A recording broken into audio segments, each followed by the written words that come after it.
ওকে,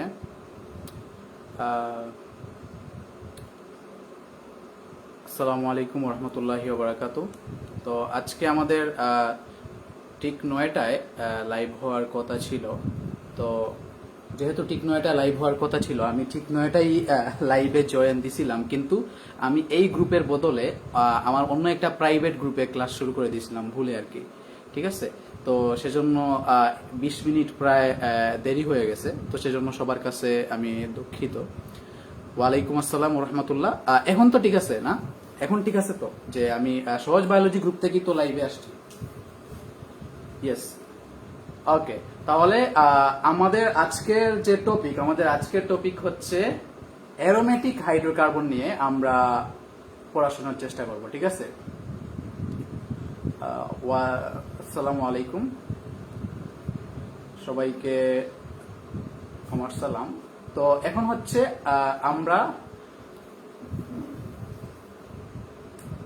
আচ্ছা সবাই আমাদের সাথে জয়েন করুক, তারপরে হচ্ছে আমি ক্লাসটা শুরু করে দিচ্ছি, যেহেতু টপিকটা ইম্পর্টেন্ট। আর তোমরা হচ্ছে সব গ্রুপে লিঙ্কটা পাঠিয়ে দাও, যে সকল গ্রুপগুলাই আছে মেসেঞ্জার গ্রুপ। আর তোমরা তোমাদের যত ফ্রেন্ড আছে যারা ক্লাস করতে ইন্টারেস্টেড সবাইকে মেনশন দাও, তাহলে কি হবে, তারা ক্লাস করতে পারবে। তো মেনশন দিলে আরো একটা উপকারিতা হচ্ছে, তো যখন লাইভটা শেষ হয়েও যদি যায়, তারা যদি নোটিফিকেশন তারা যদি না পায়, এরপরেও তারা কি করতে পারবে, লাইভটা শেষ হওয়ার পরেও তাদের কাছে এই নোটিফিকেশনটা যাবে যেন তারা লাইভে জয়েন করে বা ক্লাসটা দেখে নেয়। ওয়ালাইকুম আসসালাম। ঠিক আছে, ওকে। সবাই সবার ফ্রেন্ডদের মেনশন করো, তাহলে কি হবে, সবাই দেখতে পাবে। আর যদি এই ক্লাস থেকে তারা একটুও শিখে থাকে, তাহলে তারা কিন্তু তোমাকেই থ্যাঙ্কস দিবে। ঠিক আছে, আবার এই সাদকায়ে জারিয়াটা তোমার উপরই যাবে। সো তোমরা তোমাদের ফ্রেন্ডসদের মেনশন দিয়ে দাও। ওয়ালাইকুম আসসালাম রহমতুল্লাহ। আমাদের সাথে এ পর্যন্ত 41 পার্টিসিপেন্ট জয়েন করছে, সেটা অনেক বড় কথা।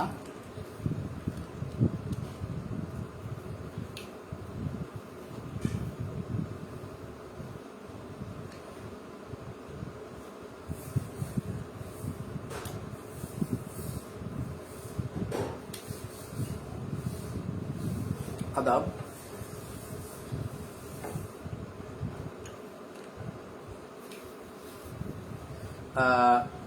ওকে, তোমরা সবাইকে মেনশন করতে থাকো, যত পারো তত মেনশন করতে থাকো। তাহলে আমি ক্লাসটা শুরু করে দিচ্ছি, আমাদের অলরেডি 20 মিনিট লেট হয়ে গেছে। ঠিক আছে, আমি ক্লাসটা স্টার্ট করে দিচ্ছি। তো আমরা একটা জিনিস, আজকে আমাদের টপিক ছিল হচ্ছে কি অ্যারোমেটিক হাইড্রোকার্বন। আমাদের টপিকটা ছিল অ্যারোমেটিক হাইড্রোকার্বন। তো এই যে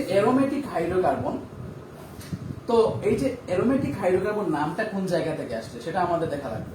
প্রথমত হচ্ছে যে এই যে অ্যারোমেটিকের যে এরোমা আছে, এই এরোমা শব্দের অর্থ হচ্ছে কি মিষ্টি সুগন্ধযুক্ত। প্রথম দিকে যে সকল অ্যারোমেটিক যৌগ আবিষ্কার করা হয়, সেগুলা বিজ্ঞানীরা দেখতেছিলেন সেগুলো হচ্ছে ম্যাক্সিমাম কি মিষ্টি সুগন্ধযুক্ত। তো ওনারা সেই মিষ্টি সুগন্ধযুক্ত, সেটার অর্থ হচ্ছে এরোমা, আর সেই এরোমাকে আইডিয়া করে সেটাকে ধরে সেটার নাম দিয়ে দিলেন অ্যারোমেটিক হাইড্রোকার্বন। কিন্তু পরবর্তীতে দেখা গেল যে সব অ্যারোমেটিক হাইড্রোকার্বন তারা কি না মিষ্টি সুগন্ধযুক্ত না, শুধুমাত্র কিছু অ্যারোমেটিক হাইড্রোকার্বন কি তারা হচ্ছে মিষ্টি সুগন্ধযুক্ত। ঠিক আছে, তাহলে আমরা নামের রহস্যটা জানতে পারলাম। তো আমরা সবাই একটা অ্যারোমেটিক হাইড্রোকার্বন নিয়ে জানি, আমরা সবাই একটা অ্যারোমেটিক হাইড্রোকার্বনের সাথে পরিচিত। সেই অ্যারোমেটিক হাইড্রোকার্বনের নাম হচ্ছে বেনজিন। সেই অ্যারোমেটিক হাইড্রোকার্বনের নাম কি? এটার নাম হচ্ছে কি বেনজিন। তো এই যে বেনজিন, এই বেনজিনের কয়টা মাথা আছে, কয়টা প্রান্ত আছে? 6টা প্রান্ত। একটা প্রান্ত, 2টা, 3টা, 4টা, 5টা, 6টা প্রান্ত আছে। প্রত্যেকটা প্রান্তে কি আছে? এক একটা কি আছে? কার্বন আছে। প্রত্যেকটা প্রান্তে কি আছে? এক একটা কার্বন আছে। তো এই যে কার্বন, এই কার্বনগুলো যদি আমি নাম্বারিং করি, এটা হচ্ছে 1 নাম্বার কার্বন, এটা হচ্ছে 2 নাম্বার কার্বন, এটা হচ্ছে 3 নাম্বার কার্বন, এটা হচ্ছে 4 নাম্বার কার্বন, এটা হচ্ছে 5 নাম্বার কার্বন, আর এটা হচ্ছে 6 নাম্বার কার্বন। তো এখন এই যে বেনজিনটা, এই বেনজিনের সংকেতটা হচ্ছে, আণবিক সংকেত হচ্ছে C6H6, মানে বেনজিনের মধ্যে 6টা কার্বন আছে, 6টা হাইড্রোজেন আছে, এটাই হচ্ছে কি বেনজিন। তো এখন অ্যারোমেটিক হাইড্রোকার্বন কাকে বলে? যেহেতু বেনজিন একটা, আমরা সবাই জানি 9 10 আমরা সবাই পড়ছি যে বেনজিন একটা অ্যারোমেটিক যৌগ। তো এখন আমরা এই অ্যারোমেটিক যৌগের বৈশিষ্ট্য কি হতে পারে সেটা বেনজিন থেকে কি করব, বের করার চেষ্টা করব। ঠিক আছে, বেনজিনের দিকে একটু ভালো করে লক্ষ্য করার চেষ্টা করো। এই যে বেনজিন, বেনজিনের দেখো 1 নাম্বার কার্বন আর 2 নাম্বার কার্বন, 1 নাম্বার কার্বন আর 2 নাম্বার কার্বন, তাদের মধ্যে শুধুমাত্র কি আছে? তাদের মধ্যে শুধুমাত্র কি আছে? একটা সিঙ্গেল বন্ড আছে, কোনো কি নাই, দ্বিবন্ধন নাই। আবার 2 নাম্বার কার্বন আর 3 নাম্বার কার্বন, তাদের মধ্যে কি আছে? একটা সিঙ্গেল বন্ড আছে, সাথে কি আছে? আরেকটা ডাবল বন্ড আছে, তার উপরে আরেকটা বন্ধন আছে। মানে 2 নাম্বার কার্বন আর 3 নাম্বার কার্বনের মধ্যে কি আছে? দ্বিবন্ধন আছে। আবার 3 নাম্বার কার্বন আর 4 নাম্বার কার্বনের মধ্যে কি নাই? কোনো দ্বিবন্ধন নাই, সিঙ্গেল বন্ড। কিন্তু 4 নাম্বার কার্বন আর 5 নাম্বার কার্বনের মধ্যে কি আছে? ডাবল বন্ড আছে। আবার 5 নাম্বার কার্বন আর 6 নাম্বার কার্বনের মধ্যে কোনো ডাবল বন্ড নাই, কিন্তু 6 নাম্বার কার্বন আর 1 নাম্বার কার্বনের মধ্যে কি আছে? ডাবল বন্ড আছে। তাহলে এখন একটা জিনিস দেখার চেষ্টা করো, আমরা কিন্তু ক্লাস 9 10 গণিতে পড়ছিলাম একান্তর ধারা। একান্তর ধারা বলে এক ধরনের ম্যাথ করছিলাম। তো এই একান্তর ধারা মানে কি? একটু পর পর, এক ধাপ পর পর। তাহলে এখানে আমরা দেখতে পাই, এখানে এক ধাপ পরে পরে, মানে একটা ধাপ পরে পরে কি আছে? ডাবল বন্ড আছে। কি আছে? একটা ধাপ পরে পরে কি আছে? এখানে ডাবল বন্ড নাই, এখানে ডাবল বন্ড আছে, এখানে ডাবল বন্ড নাই, এখানে আছে, এখানে নাই, এখানে আছে। তাহলে এই যে ডাবল বন্ডের পদ্ধতি, এটাকে বলে একান্তর দ্বিবন্ধন। এটাকে কি বলে? তোমরা সবাই কমেন্টে লিখো যে একান্তর দ্বিবন্ধন, এটা লিখো, তাহলে তোমাদের চর্চা হবে। তাহলে আমরা প্রথমত অ্যারোমেটিক হাইড্রোকার্বন হওয়ার যে শর্তগুলা আমরা প্রথমত দেখলাম, যে অ্যারোমেটিক হাইড্রোকার্বন হতে হলে কি হতে হবে? তাদের মধ্যে কি থাকতে হবে? একান্তর দ্বিবন্ধন থাকতে হবে। তাহলে এইটা হচ্ছে বেনজিন। এই বেনজিনের মধ্যে কি আছে? একান্তর দ্বিবন্ধন আছে। এর মানে সে একটা শর্ত ফিল আপ করছে, একটা শর্ত কি করছে? ফিল আপ করছে। তারপর 2 নাম্বার শর্ত হচ্ছে তাদেরকে কি হতে হবে? অ্যারোমেটিক হাইড্রোকার্বন হতে হলে তাকে অবশ্যই কি হতে হবে? চাক্রিক হতে হবে। কি হতে হবে? চাক্রিক, মানে একটা চক্র, একটা চক্র হতে হবে। দেখো এটা হচ্ছে বেনজিন, আর বেনজিন হচ্ছে কিরকম? ষড়ভুজাকার, ষড়ভুজাকার। ঠিক আছে, তাহলে আমরা প্রথমত দেখলাম হচ্ছে একান্তর দ্বিবন্ধন থাকতে হবে। কি হতে হলে? অ্যারোমেটিক হাইড্রোকার্বন হতে হবে। তারপর হচ্ছে কি হতে থাকতে হবে?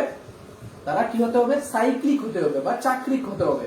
তারপরে অ্যারোমেটিক হাইড্রোকার্বন হতে হলে একটা তত্ত্ব মানতে হয় বা একটা শর্ত মানতে হয়। সেই তত্ত্বটার নাম হচ্ছে হাকেল তত্ত্ব। সেই তত্ত্বটার নাম কি? হাকেল তত্ত্ব। তো বিজ্ঞানী হাকেল অ্যারোমেটিক হাইড্রোকার্বন হওয়ার জন্য একটা তত্ত্ব দিয়েছেন, এই তত্ত্বকে বলে হাকেল তত্ত্ব। তো এই যে বিজ্ঞানী হাকেল এই তত্ত্বটা দিয়েছেন, এটা হচ্ছে উনি 1931 সালে এই তত্ত্বটা প্রদান করছেন। ঠিক আছে, এই সালটা তোমরা মনে রাখবা। ঠিক আছে, ওকে। তাহলে এখন আমরা দেখি এই বেনজিন হাকেল তত্ত্বটা মেনে চলে কিনা। তো এখন একটা জিনিস দেখার চেষ্টা করো, এই যে একটা কার্বন, এটা হচ্ছে 1 নাম্বার কার্বন আর এটা হচ্ছে 2 নাম্বার কার্বন। 1 নাম্বার কার্বন আর 2 নাম্বার কার্বনের মধ্যে এই যে বন্ধনটা, এটা কি বন্ধন? পাই বন্ধন না সিগমা বন্ধন? এটা হচ্ছে সিগমা বন্ধন। এটা হচ্ছে কি? তাদের মধ্যে এটা হচ্ছে সিগমা বন্ধন। কারণ হচ্ছে আমরা জানি যে সিঙ্গেল বন্ড হলে সেটাকে কি বলে? সিগমা বন্ধন বলে। এর মানে কি? তাদের মধ্যে কোনো পাই বন্ধন নাই। কিন্তু এইখানে দেখো 2 নাম্বার কার্বন আর 3 নাম্বার কার্বনের মধ্যে কি আছে? তাদের মধ্যে সিগমা বন্ধন আছে, আবার পাই বন্ধন আছে। তাহলে ডাবল বন্ড থাকলে এটাকে কি বলে? নিচেরটাকে বলে সিগমা বন্ধন, উপরেরটাকে বলে পাই বন্ধন। তাহলে এখানেও একটা পাই বন্ধন আছে, সরি, আর এখানেও আরেকটা পাই বন্ধন আছে, এখানে আরেকটা পাই বন্ধন আছে। তাহলে ভালো করে লক্ষ্য করার চেষ্টা করো, এই বেনজিনের মধ্যে পাই বন্ধন কয়টা আছে? একটা পাই বন্ধন, 2টা পাই বন্ধন, 3টা পাই বন্ধন, 3টা পাই বন্ধন আছে। আমরা জানি প্রত্যেক বন্ধনে ইলেকট্রন সংখ্যা কয়টা? 2টা ইলেকট্রন সংখ্যা। প্রত্যেক বন্ধনে ইলেকট্রন সংখ্যা 2টা। ঠিক আছে, তারা পরস্পর 2টা ইলেকট্রন শেয়ার করে। তাহলে 3টা পাই বন্ধনে ইলেকট্রন কয়টা? মোট 6টা ইলেকট্রন। 3টা পাই বন্ধনে মোট কয়টা ইলেকট্রন? 6টা ইলেকট্রন। তো এখন আমরা হাকেল তত্ত্বটা ভালো করে দেখার চেষ্টা করব। তো বিজ্ঞানী হাকেল উনি যে তত্ত্বটা দিয়েছেন সেটা হচ্ছে অ্যারোমেটিক যৌগে 4n+2 সংখ্যক পাই ইলেকট্রন থাকবে। উনি কি বলছেন? অ্যারোমেটিক যৌগে 4n+2 সংখ্যক কি থাকবে, পাই ইলেকট্রন থাকবে। তো আমাদের সাথে সবাই আছে কিনা তোমরা সবাই কমেন্ট করো যে অ্যারোমেটিক যৌগ হতে হলে কি কি শর্ত ফলো করতে হবে। অ্যারোমেটিক যৌগ হতে হলে কি কি শর্ত ফলো করতে হবে, তোমরা এই 3টা শর্ত নাম লিখে দাও। তোমরা এই 3টা শর্ত চ্যাট বক্সে লিখে ফেলো, তাহলে হচ্ছে কমেন্টে লিখে ফেলো, তাহলে হচ্ছে তোমাদের চর্চা হবে।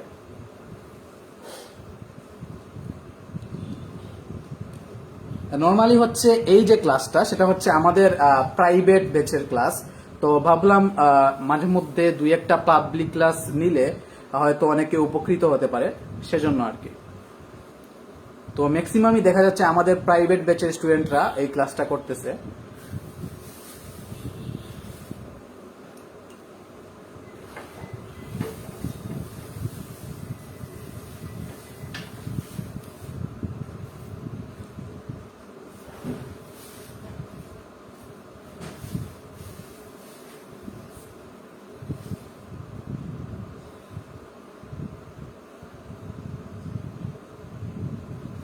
ঠিক আছে, তাহলে আমরা এখন হাকেল তত্ত্বটা একটু দেখে নেই। ঠিক আছে, আমরা এখন হাকেল তত্ত্বটা একটু দেখে নেই। তো বিজ্ঞানী হাকেল বলছেন 1931 সালে যে অ্যারোমেটিক যৌগে 4n+2 সংখ্যক কি থাকবে, 4n+2 সংখ্যক পাই ইলেকট্রন থাকবে, পাই ইলেকট্রন থাকবে। এখানে এই যে n, এখানে এই যে n, এই nটা হচ্ছে পূর্ণ সংখ্যা। এখানে nটা কি, n হচ্ছে পূর্ণ সংখ্যা, মানে n এর মান 1 2 3 4 ডট ডট ডট, মানে পূর্ণ সংখ্যা হতে হবে। n এর মান কি হতে হবে, পূর্ণ সংখ্যা হতে হবে। এখন যদি কেউ বলে n এর মান হাফ হবে, সেটা কখনোই কি হবে না, সম্ভব না। কারণ হচ্ছে বিজ্ঞানী হাকেল বলে দিয়েছেন এখানে n ইকুয়াল টু কি হতে হবে, অবশ্যই পূর্ণ সংখ্যা হতে হবে, তাহলেই কি হবে, তাহলেই বেনজিন হবে। ঠিক আছে, তো এখন আমরা দেখি এই যে তাহলে কি হবে, অ্যারোমেটিক যৌগ হবে। এখন আমরা দেখার চেষ্টা করি এই যে বেনজিন, এই বেনজিন কি হাকেল তত্ত্ব ফলো করে কিনা। এখন আমরা শর্তটা লিখলাম যে হাকেল তত্ত্বের শর্তটা হচ্ছে 4n, হাকেল তত্ত্বের শর্তটা হচ্ছে কিরকম, 4n+2, হাকেল তত্ত্বের শর্তটা হচ্ছে 4n+2। ওকে, তাহলে এখন আমরা একটু ভালো করে লক্ষ্য করার চেষ্টা করি যে এইখানে কয়টা ইলেকট্রন আছে, এখানে কয়টা ইলেকট্রন আছে। বেনজিনের পাই বন্ধন কয়টা, বেনজিনের পাই বন্ধন হচ্ছে 3টা। এই 3টা পাই বন্ধনে ইলেকট্রন কয়টা, 3টা পাই বন্ধন ইলেকট্রন কয়টা, 6টা ইলেকট্রন, 6টা ইলেকট্রন। তো বিজ্ঞানী হাকেল বলছেন অ্যারোমেটিক যৌগে 4n+2 সংখ্যক পাই ইলেকট্রন থাকবে। তাহলে 4n+2 সংখ্যক কি ইলেকট্রন, পাই ইলেকট্রন। তাহলে বেনজিনে পাই ইলেকট্রন কয়টা, বেনজিনে পাই ইলেকট্রন কয়টা, 6টা। তাহলে আমরা লিখবো 4n+2 equal to 6, equal to 6। তাহলে এখন আমরা n এর মানটা কি করার চেষ্টা করব, বের করার চেষ্টা করব। যদি n এর মান কি হয়, পূর্ণ সংখ্যা হয়, যদি n এর মান পূর্ণ সংখ্যা হয় তাহলে কি সেটা হাকেল তত্ত্বকে ফলো করবে, আর যদি n এর মান পূর্ণ সংখ্যা না হয় তাহলে সেটা হাকেল তত্ত্বকে ফলো করবে না। তাহলে দেখো আমরা একটু ভালো করে লক্ষ্য করার চেষ্টা করি যে 4n, তাহলে এই 2টা যদি ওই সাইডে চলে যায় তাহলে 6 - 2, তাহলে 4n equal to 4, n equal to 1, n equal to 1। তাহলে আমরা এখানে দেখতে পেলাম এখানে n এর মান কি বের হইছে, 1 বের হইছে। 1 কি একটা পূর্ণ সংখ্যা, অবশ্যই 1 একটা পূর্ণ সংখ্যা। তাহলে আমরা দেখলাম যে এখানে বেনজিনটা কি করতেছে, হাকেল তত্ত্ব ফলো করতেছে। তাহলে একান্ত দ্বিবন্ধন থাকতে হবে, চাকরিক হতে হবে, এটাও ফলো করছে। 3 নম্বরে হচ্ছে বেনজিন হাকেল তত্ত্ব ফলো করছে। তাহলে বেনজিন একটা কি অ্যারোমেটিক যৌগ, আমরা শিওরলি এখন বলতে পারলাম। তো এখন আমরা আরো কয়েকটা যৌগকে এই হাকেল তত্ত্ব অনুসারে আমরা দেখার চেষ্টা করি তারা অ্যারোমেটিক যৌগ কিনা। এই মানে এই টপিকটা হচ্ছে খুব ইন্টারেস্টিং, তোমরা সবাই একটু ভালো করে লক্ষ্য করার চেষ্টা করো, দেখবা তোমরা সবাই বুঝতে পারবা যে কিভাবে অ্যারোমেটিক যৌগ চেনা যায়। এখন যদি কেউ তোমাকে দেয় এই যৌগটা, এখন যদি কেউ তোমাকে দেয় এই যৌগটা, যে এই একটা যৌগ, তোমাকে বললো এই একটা যৌগ, এর 3 মাথায় 3টা কার্বন আছে।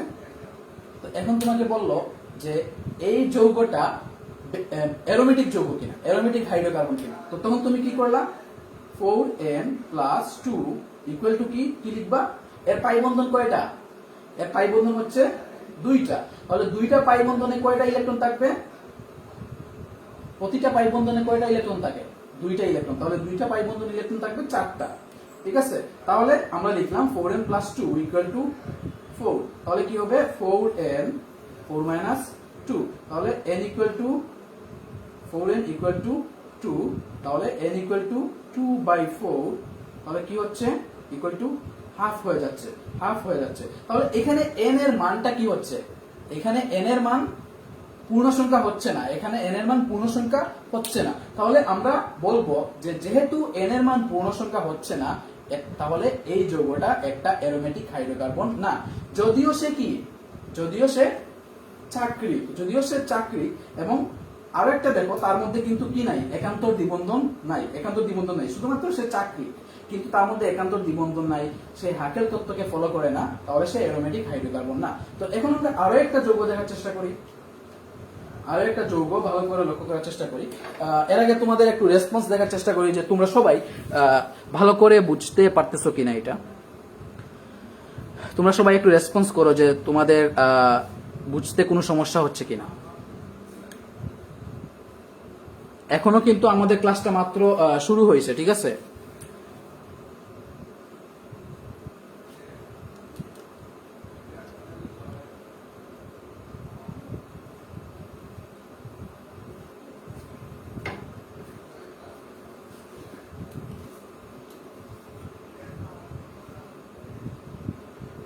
সব ক্লিয়ার? ওকে। আর তোমরা তোমাদের সব ফ্রেন্ডসদেরকে মেনশন করো, সবাই রেসপন্স করো যে তোমাদের ক্লিয়ার কিনা। সবাই রেসপন্স করো তোমাদের ক্লিয়ার কিনা। Thank you.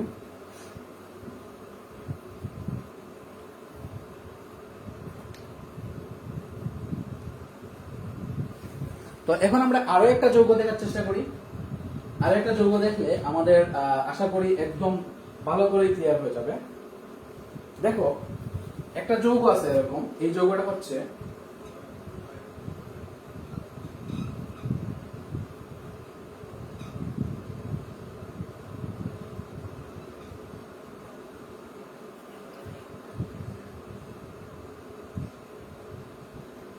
ওকে। তো এই যে যৌগটার নাম হচ্ছে নেপথালিন। এই যৌগটার নাম কি? নেপথালিন। ঠিক আছে, তো এই যে যৌগটা এখানে দেখার চেষ্টা করো, এখানে কি আছে? একান্তর দ্বিবন্ধন আছে। এই যৌগটার মধ্যে একান্তর দ্বিবন্ধন আছে, আর তারা কি করে? একটার পরে আরেকটা এভাবে দ্বিবন্ধন ফলো করে। ঠিক আছে, তাহলে এখানে এই যৌগের মধ্যে একান্তর দ্বিবন্ধন আছে। এখন একটু ভালো করে লক্ষ্য করার চেষ্টা করো যে এই যে এই যৌগটার নাম হচ্ছে নেপথালিন। এই যৌগটার নাম হচ্ছে কি? নেপথালিন। তাহলে আমরা প্রথমত দেখলাম, আমাকে কেউ একজন বলো তো এই যৌগটা কি সে অ্যারোমেটিক যৌগ? তাহলে আমি প্রথমত দেখলাম তার মধ্যে একান্তর দ্বিবন্ধন আছে কিনা। তারপর দেখো, এখানে আছে, এখানে নাই, এখানে আছে, এখানে নাই, এখানে আছে, তারপরে এই পার্ট শেষ করো। তাহলে এখানে আছে, এখানে নাই, এখানে আছে, এখানে নাই। তাহলে একান্তর দ্বিবন্ধন সে ফলো করতেছে। তারপরে কি? সেটা কি চাকরিক? সেটা একটা চাকরিক যৌগ। তাহলে সে দুইটা শর্ত কি করছে? ফিল আপ করছে। এখন হচ্ছে 3 নাম্বার শর্ত, সেটা কি হাকেল তত্ত্ব ফলো করে? আমরা জানি 4n + 2, এটা হচ্ছে কি সূত্র। তাহলে আমরা এখানে লিখবো ইকুয়াল টু। তাহলে এখানে কয়টা পাই বন্ধন আছে? এখানে মোট 6টা পাই বন্ধন আছে। তাহলে 6টা পাই বন্ধনে কতটা পাই ইলেকট্রন থাকবে? 6টা পাই বন্ধনে কতটা পাই ইলেকট্রন থাকবে? 12টা পাই ইলেকট্রন থাকবে। ঠিক আছে, 12টা পাই ইলেকট্রন থাকবে। ওকে, 12টা পাই ইলেকট্রন থাকবে এখানে। তোমরা বুঝতে পারতেছো কিনা?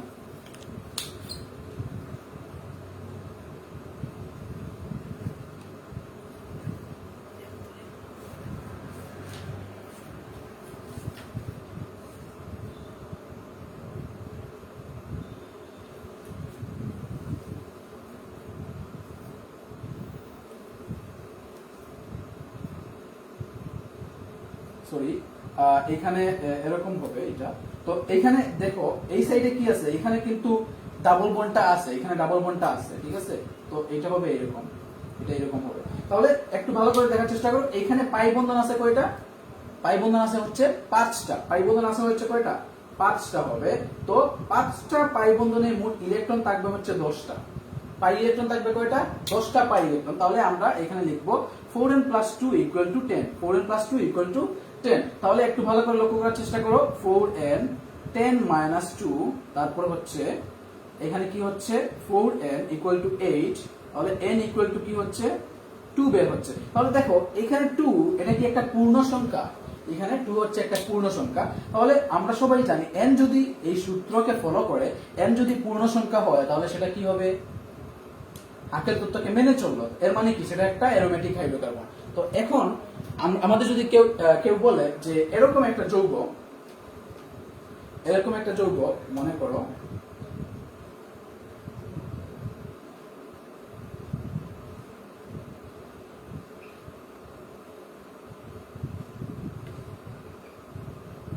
এরকম একটা যৌগ,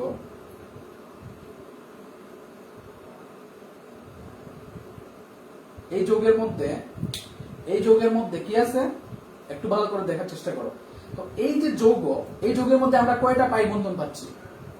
2টা পাই বন্ধন পাচ্ছি। কিন্তু একটা জিনিস ভালো করে লক্ষ্য করার চেষ্টা করবো, সেটা হচ্ছে কোনো একটা যৌগের মধ্যে কোনো একটা যৌগের ভিতরে যদি এরকম মুক্তজোড় ইলেকট্রন থাকে, তাহলে এই মুক্তজোড় ইলেকট্রনকেও পাই ইলেকট্রন হিসাবে কি করতে হয়?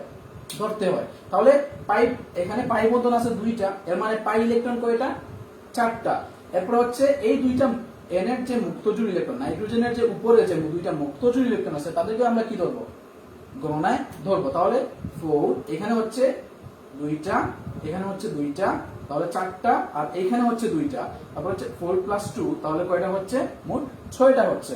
তাহলে আমাদের পাই ইলেকট্রন আমরা পাচ্ছি হচ্ছে 6টা। তাহলে আমরা 4n + 2 = কত? 6। তাহলে 4n 6 - 2, ঠিক আছে? তাহলে n = কি হবে?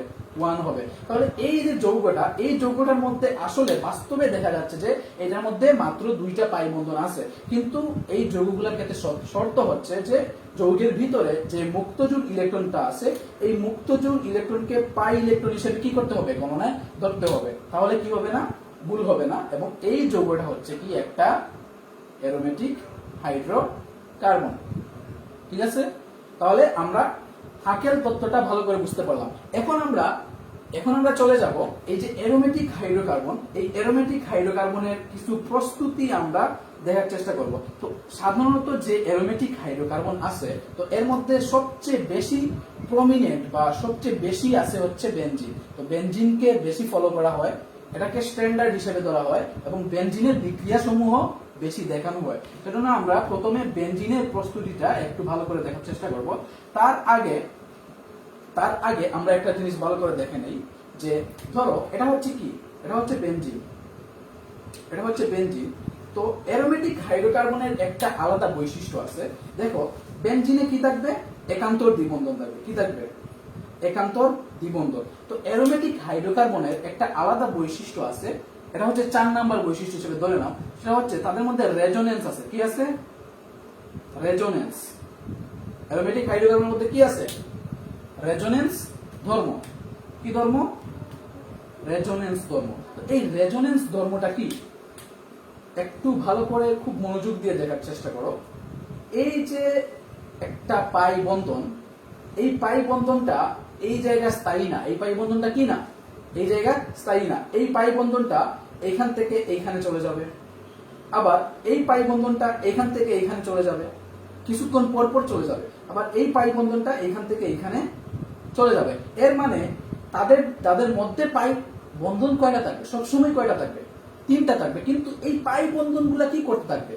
চক্রের মতো বেনজিন বলয়ের ভিতরে তারা ঘুরতে থাকবে। তাহলে মনে করে যদি এইটা এখান থেকে এখানে চলে যায়, এইটা এখান থেকে এখানে চলে যায়, তাহলে এই স্ট্রাকচারটা কিরকম হবে?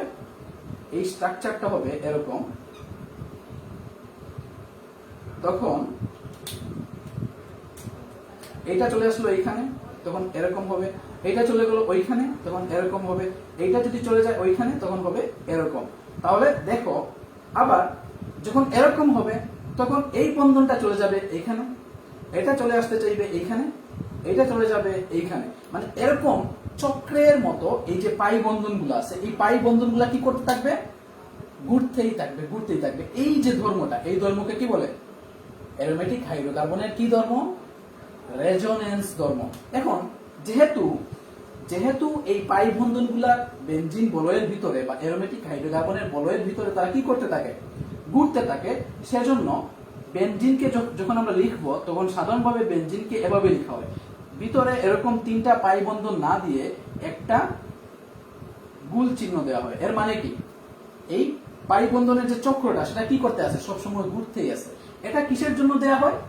তাদের রেজোনেন্স ধর্মের জন্য। তোমরা সবাই তাহলে কমেন্ট বক্সে লিখো রেজোনেন্স, এই শব্দটা লিখো, তাহলে হচ্ছে লিখলে তোমাদের মনে থাকবে জিনিসটা, আশা রাখি।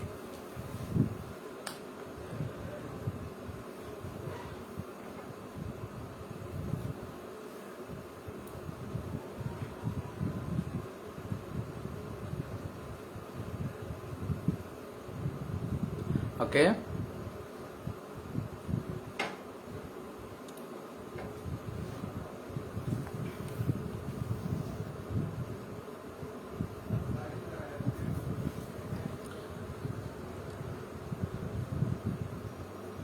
সবাই লিখো যারাই ক্লাসে আসো আর কি, যারা ধৈর্য ধরে ক্লাসটা করতেছো সবাই লেখার চেষ্টা করো।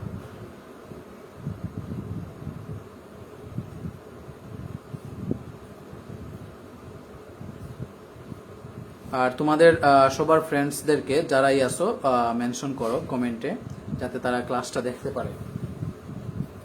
ওকে, তাহলে আমরা রেজোনেন্স ধর্মটা একটু দেখার চেষ্টা করলাম। তো এখন আমরা দেখার চেষ্টা করব কিছু যৌগ, অ্যারোমেটিক হাইড্রোকার্বনের কিছু যৌগ আমরা দেখার চেষ্টা করব।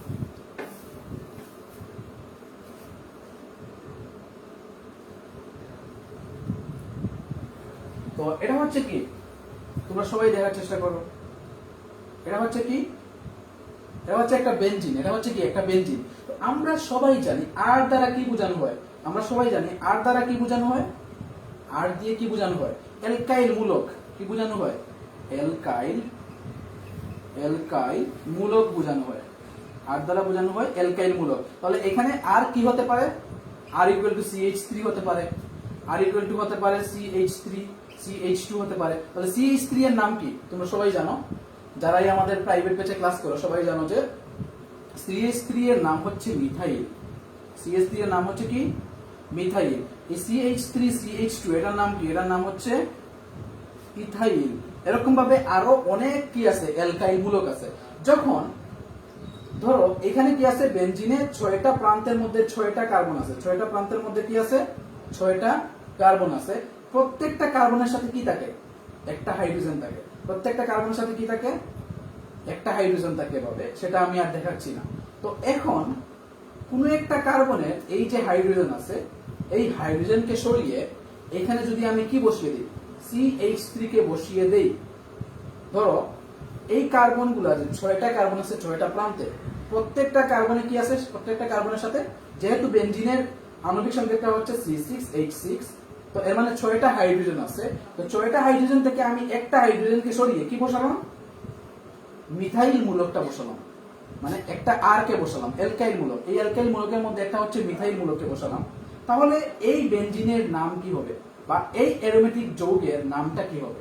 এটার নাম হবে কি হবে? খুব সহজেই আন্দাজ করা যায় এটার নামটা কি হবে। এটার নাম হবে মিথাইল বেনজিন। এটার নাম কি হবে?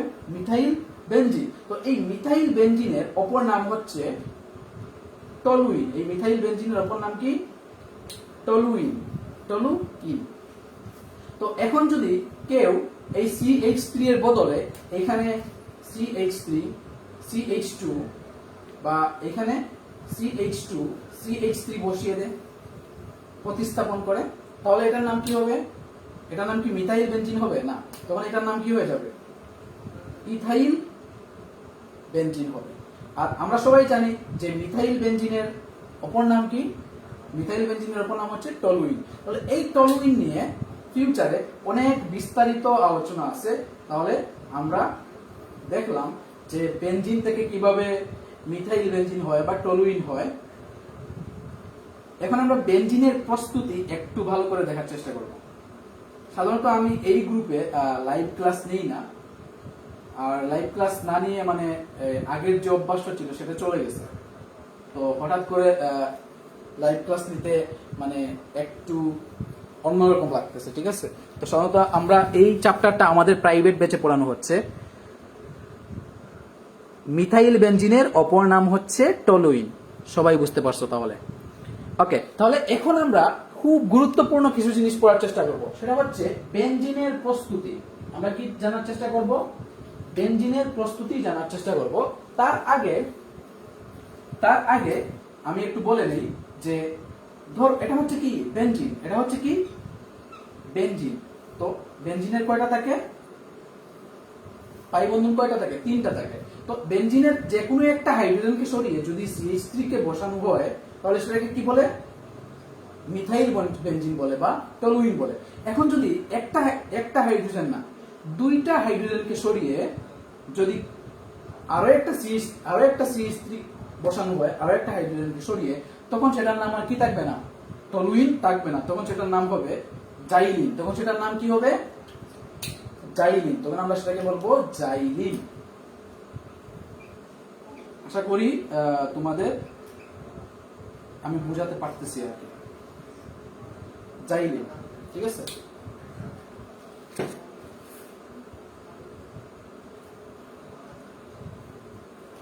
এখন আমরা বেনজিন প্রস্তুতিতে চলে যাই। বেনজিন প্রস্তুতি অনেক ভাবে আসলে বেনজিন প্রস্তুত করা যায়, অনেক ভাবে কি করা যায়? বেনজিন প্রস্তুত করা যায়। তো আমরা প্রথমত হচ্ছে একদম ইজি যেগুলো আছে সেগুলা দিয়ে বেনজিন প্রস্তুতিটা একটু শুরু করব, তারপর হচ্ছে আমরা একটু কঠিনে যাব। যেমন তোমাদের বইয়ে কিন্তু অনেক সময় আমি যখন মানে ইন্টারমিডিয়েট লেভেলে ছিলাম তখন অনেক সময় পরীক্ষায় আসতো যে আমি 2-1 বার পাইছিলাম যে মানে আলকাতরা থেকে বেনজিন প্রস্তুতি, কি থেকে? আলকাতরা থেকে কি প্রস্তুতি? বেনজিন প্রস্তুতি। আমরা সবাই জানি যে মানে যারা হচ্ছে গ্রামে ছিলা, মানে তোমরা সবাই জানো যে আলকাতরা জিনিসটা কি। সেটা হচ্ছে মানে খুব কালো তেলের মতো ঘন একটা জিনিস। এই আলকাতরা থেকে কি প্রস্তুত করা যায়? বেনজিন প্রস্তুত করা যায়। তো এই আলকাতরা থেকে বেনজিন প্রস্তুতির অনেক লম্বা একটা প্রসেস আছে, সেটাও আমরা পড়বো লাইভ ক্লাসে, আমি তোমাদের বলে দিব ইনশাআল্লাহ, হয়তো নেক্সট লাইভ ক্লাসে বলতে পারি, ঠিক আছে। তবে আজকে আমরা সেটা যেহেতু অনেক কঠিন, তো আজকে আমরা একদম সহজ দিয়ে শুরু করব। কি দিয়ে শুরু করব? সহজ দিয়ে শুরু করব। ধরো এটা হচ্ছে, তো এটা হচ্ছে এরকম COON। তো এই যে যৌগটার নাম হচ্ছে সোডিয়াম বেনজোইক অ্যাসিড। এটার নাম কি? এই যৌগটার নাম কি? এই যৌগটার নাম হচ্ছে সোডিয়াম বেনজোয়েট লবণ। সোডিয়াম বেনজোয়েট লবণ, সরি। এই যৌগটা যেহেতু Na আছে, যদি এরকম থাকতো COOH তাহলে সেটার নাম হতো বেনজোইক অ্যাসিড। এটার নাম কি হতো? Benzoic acid. কিন্তু এখানে H এর বদলে কি আছে? সোডিয়াম আছে। তাহলে তখন কি হয়ে যাবে?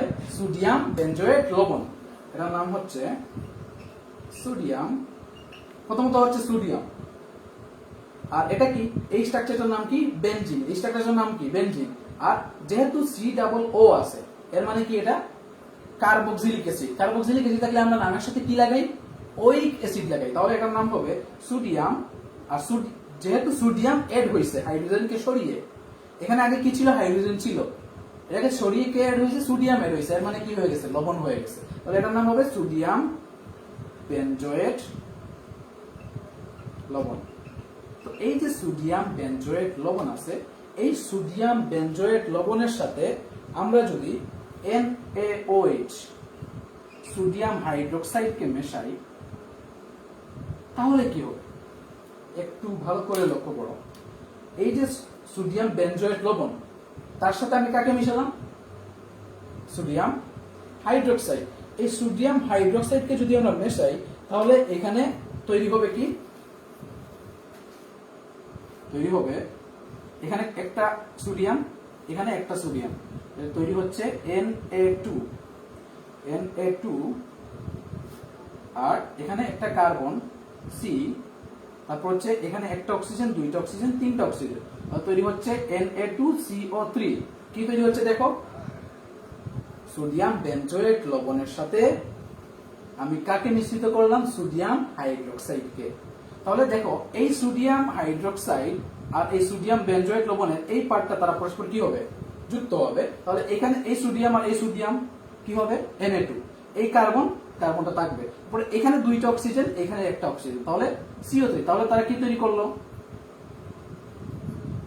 সোডিয়াম কার্বনেট তৈরি করলো। তাহলে এখানে শুধুমাত্র তাহলে বাকি থাকতেছে কে, শুধুমাত্র কে বাকি থাকতেছে, NaOH এর এই যে হাইড্রোজেনটা, এই হাইড্রোজেনটা বাকি থাকতেছে শুধু। তাহলে এখান থেকে এই ফুল পার্টটুকু যদি চলে যায়, তারা কি হিসেবে চলে গেছে, সোডিয়াম কার্বনেট হিসেবে চলে গেছে, আর শুধু কি আছে, শুধু হাইড্রোজেন আছে। তাহলে এই হাইড্রোজেনটাকে আমরা কি করলাম, একটা বন্ধনের মাধ্যমে যুক্ত করে দিলাম, এত লম্বা না করে আমরা শুধুমাত্র একটা হাইড্রোজেন এভাবে যুক্ত করে দিলাম। তাহলে এই যে যৌগটা, এই যৌগটার নাম কি হয়ে যাবে, এটা হচ্ছে বেনজিন, এই যৌগটা হচ্ছে বেনজিন।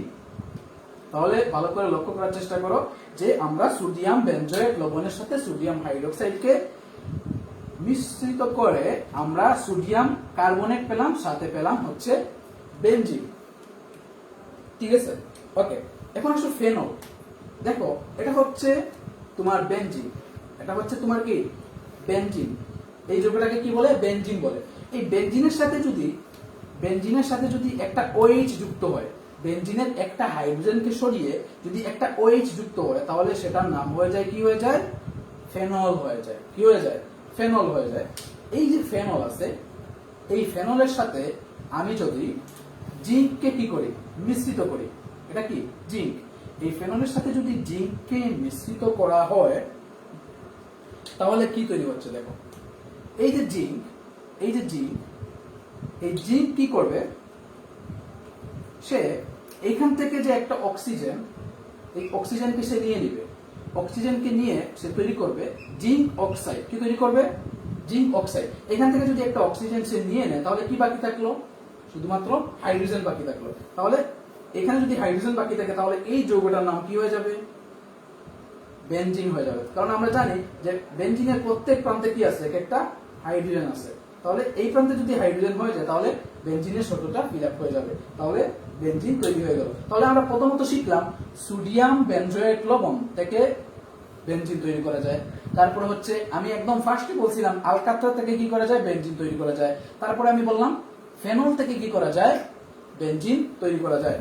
তাহলে এটা হচ্ছে ফেনল থেকে আমরা বেনজিন তৈরি করলাম। এখন আমরা আরো একটু সামনে যাওয়ার চেষ্টা করি, সেটা হচ্ছে তোমরা দেখো যে CH triple bond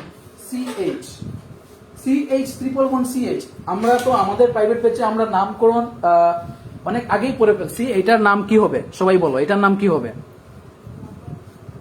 CH triple bond CH, এটার নাম কি হবে,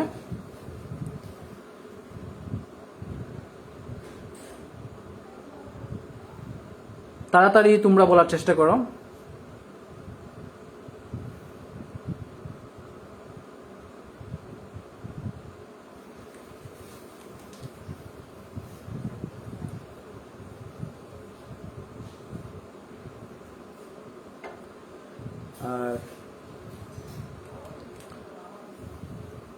নেটওয়ার্কের হয়তো সমস্যা, কারণ হচ্ছে তোমাদের কমেন্টগুলো আসতেছে না।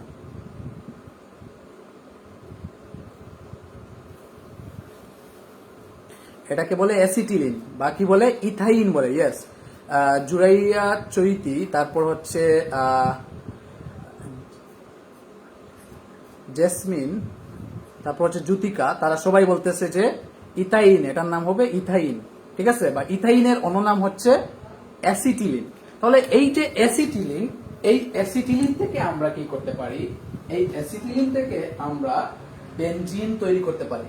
অ্যাসিটিলিন থেকে কি করতে পারি, বেনজিন তৈরি করতে পারি। দেখো আমরা যদি 3টা অ্যাসিটিলিন নিই, 3 অণু অ্যাসিটিলিন নিলাম আমরা, ঠিক আছে, কেউ যদি 3 অণু অ্যাসিটিলিন নেয়, সাথে তাপমাত্রা দিতে হবে 450 ডিগ্রি সেলসিয়াস, আর আয়রন দিতে হবে প্রভাবক হিসেবে। তাহলে এখানে শর্ত কি, আমাকে 3টা অ্যাসিটিলিন নিতে হবে, তাপমাত্রা দিতে হবে 450 ডিগ্রি সেলসিয়াস, আর প্রভাবক হিসেবে দিতে হবে আয়রনকে। তাহলে তৈরি হবে বেনজিন। তাহলে কি তৈরি হবে, বেনজিন তৈরি হবে, বেনজিন তৈরি হবে। ওকে,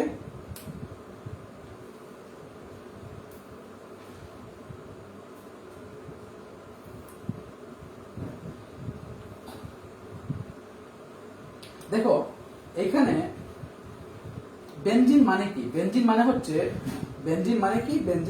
C6H6। বেনজিন মানে হচ্ছে C6H6। তাহলে দেখো আমি এখানে কি নিলাম, এই যে CH ট্রিপল বন্ড CH, এটা মানে কি? এটা মানে হচ্ছে C2H2। আমি C2H2 কয়টা নিলাম? তিনটা নিলাম। এর মানে হচ্ছে এটাকে যদি আমি 450 ডিগ্রি সেলসিয়াস তাপমাত্রায় উত্তপ্ত করি আর প্রভাবক হিসেবে কি দেই? আয়রন দেই। প্রভাবক হিসেবে কি দেই? আয়রন দেই, তাহলে হচ্ছে আমার তৈরি হবে C6H6, বেনজিন তৈরি হবে। এটার নাম হচ্ছে বেনজিন। একদম ইজি। বেনজিনের প্রস্তুতি আমাদের শিখতে হবে, কারণ হচ্ছে সামনে আমরা বেনজিনের বিভিন্ন ধরনের বিক্রিয়া দেখার চেষ্টা করব। এখন বেনজিনের এই প্রস্তুতিগুলা আমরা নেক্সট ক্লাসে বেনজিনের একটা বড় প্রস্তুতি জানার চেষ্টা করব, সেটা হচ্ছে আলকাত্রা হতে বেনজিন। কি? আলকাত্রা টু বেনজিন। সেটা কিভাবে প্রস্তুত করা হয় সেটা হচ্ছে একটু লম্বা প্রসেস। সেজন্য আমি, যেহেতু আজকের ক্লাসে আমাদের পার্টিসিপেন্ট কম, হয়তো অনেকেই আমাদের লাইভ ক্লাসের কথা শুনে নাই, তাদের কাছে নিউজটা পৌঁছায় নাই, সেজন্য আজকের ক্লাসে আমি বলতেছি না। যেহেতু জিনিসটা ইম্পর্টেন্ট, তাই আমি নেক্সট লাইভ ক্লাসে বলবো। এখন একটা জিনিস দেখার চেষ্টা করো যে বেনজিন কি অসম্পৃক্ত? বেনজিন কি অসম্পৃক্ত? তো আমরা সবাই জানি যে কোনো একটা যৌগের মধ্যে যদি কি থাকে, সিঙ্গেল বন্ড থাকে, সেটাকে কি বলে? সম্পৃক্ত যৌগ বলে। আর কোনো একটা যৌগের মধ্যে যদি কি থাকে, ডাবল বন্ড থাকে, তাহলে তাদের কি বলে? অসম্পৃক্ত যৌগ বলে। আবার এই যে অসম্পৃক্ত যৌগ, এই অসম্পৃক্ত যৌগের কিন্তু কিছু বৈশিষ্ট্য আছে। সেগুলা কি? অসম্পৃক্ত যৌগ তারা ব্রুমিনের সাথে কি করে? ব্রুমিনের সাথে বিক্রিয়া করে ব্রুমিনের বর্ণ চেঞ্জ করে, মানে ব্রুমিন দ্রবণ পরীক্ষায় ব্রুমিনের বর্ণ চেঞ্জ করে। আবার অসম্পৃক্ত যৌগ কি করে? বেয়ার পরীক্ষায় কি করে? পটাশিয়াম পারম্যাঙ্গানেটের লালচে বেগুনি বর্ণ চেঞ্জ করে। এগুলো হচ্ছে অসম্পৃক্ত যৌগের বৈশিষ্ট্য। আবার সম্পৃক্ত যৌগের বৈশিষ্ট্য হচ্ছে তারা প্রতিস্থাপন বিক্রিয়ায় কি করে? অংশগ্রহণ করে বেশি। আর অসম্পৃক্ত যৌগের বৈশিষ্ট্য হচ্ছে তারা যোজন বিক্রিয়ায় কি করে? অংশগ্রহণ করে বেশি। তাহলে আমরা এটা দেখলাম যে অসম্পৃক্ত যৌগ যোজন বিক্রিয়ায় অংশগ্রহণ করে বেশি, সম্পৃক্ত যৌগ কি করে? প্রতিস্থাপন বিক্রিয়ায় অংশগ্রহণ করে বেশি। অসম্পৃক্ত যৌগের মধ্যে দুইটা পরীক্ষা আছে। অসম্পৃক্ত যৌগ কি করে? ব্রুমিন দ্রবণের বর্ণ চেঞ্জ করে, বেয়ার পরীক্ষায় পটাশিয়াম পারম্যাঙ্গানেটের বর্ণ চেঞ্জ করে। এখন এই যে বেনজিন, এই বেনজিনের মধ্যে কি আছে? দ্বিবন্ধন আছে। কি আছে? দ্বিবন্ধন আছে। তো এই দ্বিবন্ধন দেখেই কেউ একজন বলে দিবে যে এটা হচ্ছে অসম্পৃক্ত। কিন্তু এই বেনজিনকে যদি কি করা হয়, ব্রুমিন দ্রবণ দিয়ে বেনজিনকে পরীক্ষা করা হয়, তাহলে দেখা যায় বেনজিন ব্রুমিন দ্রবণের বর্ণ চেঞ্জ করে না। আবার বেনজিনকে যদি বেয়ার দ্রবণের কি করা হয়, পরীক্ষা করা হয়, বেয়ার পরীক্ষা করা হয়, তাহলে দেখা যায় বেনজিন পটাশিয়াম পারম্যাঙ্গানেটের লালচে বেগুনি বর্ণ চেঞ্জ করে না। তাহলে এই দুইটা পরীক্ষা করে আমরা জানতে পারলাম যে বেনজিন অসম্পৃক্ত হাইড্রোকার্বনের শর্ত কি করে না, মেনে চলে না। তাহলে কি তুমি বলবা যে বেনজিন হচ্ছে অসম্পৃক্ত হাইড্রোকার্বন? বলতে পারবা না। কারণ হচ্ছে এই যে বেনজিন, এই বেনজিন কিন্তু যোজন বিক্রিয়া করে। কি বিক্রিয়া? সংযোজন বিক্রিয়ায় অংশগ্রহণ করে।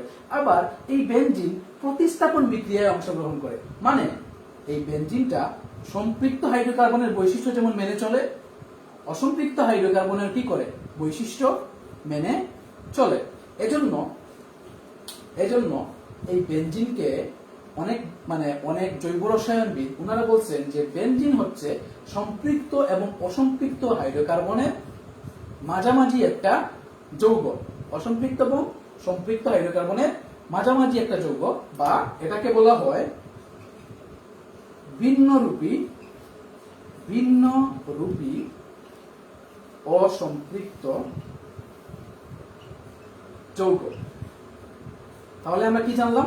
সেটা কিন্তু একদম পুরোপুরি ভাবে কি না, অসম্পৃক্ত যৌগ না। সেজন্য তাকে নাম দেওয়া হয়েছে কি?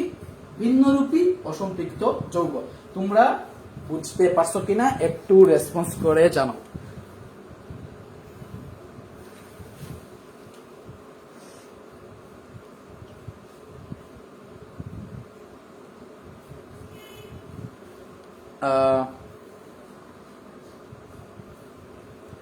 সবাই বুঝতে পারছো কিনা একটু রেসপন্স করে জানাও। কমেন্টগুলো অনেক দেরিতে আসতেছে, হয়তো নেটওয়ার্ক প্রবলেম।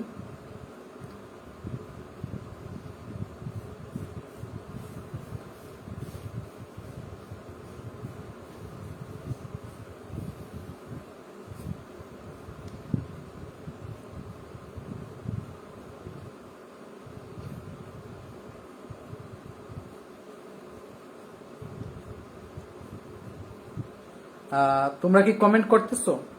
কমেন্ট তো দেখা যাচ্ছে না।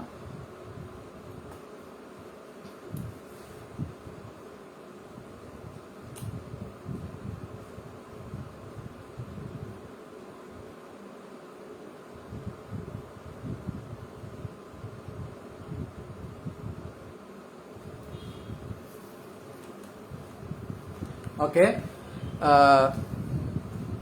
আশা করি এ পর্যন্ত যা পড়ানো হয়েছে সবাই বুঝতে পারছো।